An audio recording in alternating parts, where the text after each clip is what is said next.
being able to travel with the team during the playoffs was awesome. You know, the fact that the team let me do that and extended, you know, the invitation to come on the plane and to travel with the guys was awesome.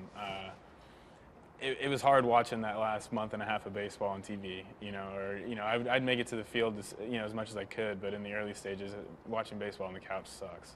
So, you know, going there and being able to see the crowd in Kansas City was awesome. Being able to experience the crowd at home was awesome. You know, obviously I wish that I would have been able to play. It was a little bittersweet.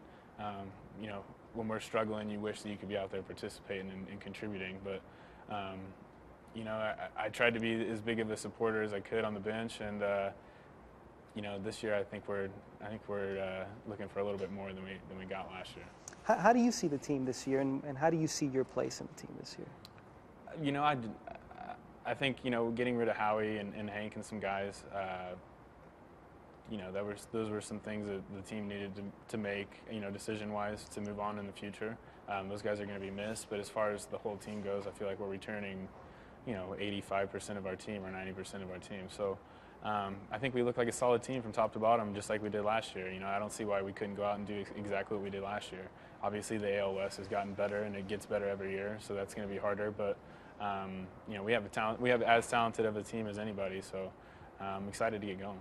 What about, like, your goals? Do you have any specific goals, expectations for yourself? Because the fascinating thing about your injury was that it happened when you were really putting your imprint on the big leagues, and everybody's wondering, now what with Garrett? What are your own expectations for next year? You know, for me, I think I just want to keep it simple. You know, I don't want to get caught up in too much of, you know, the hype or whatever.